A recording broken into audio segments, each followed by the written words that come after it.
అందరికీ నమస్కారం. శ్రీకృష్ణ తత్వం, లీలలు, పరమార్థం. పూతన అట్లా పడిపోగానే ఆమె శరీరం ఎన్నో యోజనాలంత పెద్దదయిందిట. పెద్ద పెద్ద వృక్షాల సైతం కూకటి వేళ్లతో సహా ఒరిగిపోయాయిట.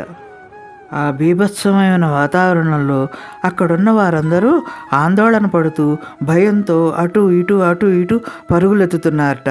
కానీ యశోదమ్మ మాత్రం ఒక్క ఉదుటున అక్కడికి వచ్చి, అమ్మో నా బిడ్డ అనుకుంటూ కృష్ణయ్యను గభాలను ఎత్తుకుందిట.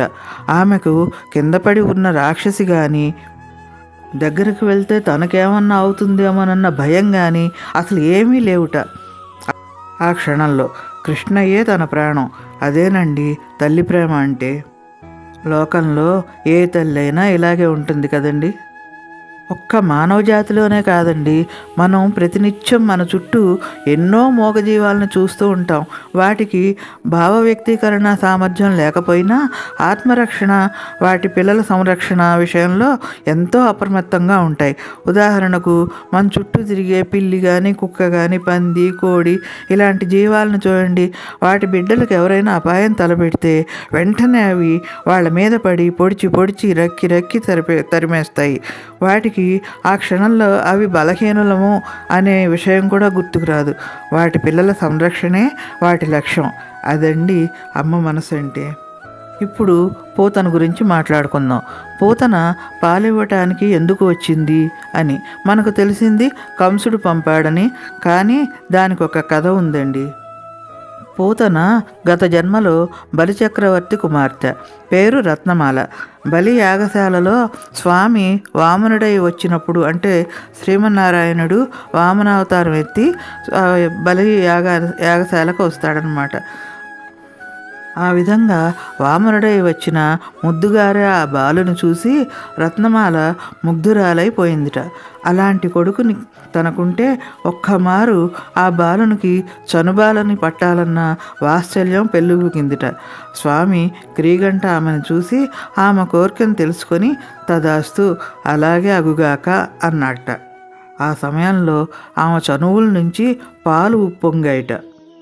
ఆమె ఆ తన్మయత్వంలో ఉండగానే స్వామి ఆ వామనుడు పెరిగి పెద్దయి త్రివిక్రముడై బలిని పాతాళానికి అణిచివేస్తున్న తరుణంలో రత్నమాలకు కోపంతో పాలకు బదులు నెత్తురు ఉప్పొంగిందిట. అప్పుడు ఆమె మనసులో ఇలా అనుకుందిట, ఇలాంటి కొడుకు తనకుంటే పాలతో పాటు ఆమెకు అతనికి విషం ఇచ్చి చంపేస్తాను అని. ఆ వామనుణ్ణి చంపేవేయాలన్న కోపావేశంతో ముందుకు కూడా ఉరికిందిట. కానీ స్వామిని చంపడం అంటే అంత సులభమైన పనా ఏమిటి? కానీ దయామయుడైన శ్రీహరి ఆమె యొక్క కోరికను కూడా మన్నించదలిచాడు. ఆమె యొక్క మనస్థితిని తెలుసుకొని ఆమె విషం ఇస్తానన్నా కూడా తదాస్తు అన్నాడు. ఆనాటి రత్నమాలే ఈనాటి పూతన. పాలు నెత్తురు రెండూ పొంగించాడు స్వామి. ఆ స్వామి పుణ్యస్పర్శ వల్ల ఆమెకు మోక్షం లభించింది. ఆ రాక్షసి అంటే పూతన మహాకాయాన్ని కదపలేక ఆ శరీరాన్ని గొడ్డళ్లతో నరికి ఊరి చివర దహనం చేశారట.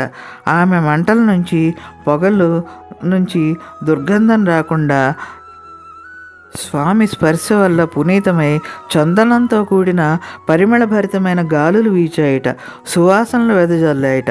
ఇదంతా స్వామి స్పర్శ వల్లనే. అంతేకాకుండా కొద్దిసేపైనా స్వామికి చనుబాలిస్తూ మాతృవాత్సల్యాన్ని పొందింది కదా. అందుకే మనం ఏమి కోరుకుంటే అదే జరుగుతుంది, అదే వెనక్కి వస్తుంది. మాతృత్వంతో పాలివ్వాలి అనుకుంది, పాలిచ్చింది. ఆమె ఆ సుఖాన్ని, ఆనందాన్ని అనుభవించింది. కోపంతో విషం ఇచ్చి చంపాలి అనుకుంది, తానే బలైంది. ఇదండి పూతన కథ. శ్రీకృష్ణుడు తన లీలా వినోదాలచే బాల్యము నుండే అడుగడుగున మానవులకు జ్ఞానోపదేశం చేస్తూ వచ్చాడు. ఎంత పుణ్యం చేసుకున్నదో కదా యశోద. లోకాలన్నింటినీ కడుపున దాచిన విశ్వంభరుడు గోపాల బాలుడై నంద యశోదానందనుడై వారి అమాయక అవ్యాజ అనన్య ప్రేమను మనకు తెలియజేసినాడు. అసలు తల్లిదండ్రులు మమతానురాగాలు ఎట్లా ఉండవలెనో అన్న మాటకు దృష్టాంతమే ఈ యశోద నందగోపులు. మరి పూతన ఆమె ఒడిలో చేరిన ఆ బాలగోపాలుని పాదము మేను సోకగానే దుర్మతి అయి కూడా వైకుంఠము బడిసింది. కృష్ణుని పాదము చెంత పుట్టిన గంగకే పాప ప్రక్షాళన మహత్తు ఉన్నప్పుడు మరి ఆయన పాదాలే తాకితే మోక్షం పొందదా పూతన ఎంత పాపి అయినా? మరో లీలతో మళ్ళీ కలుద్దాం.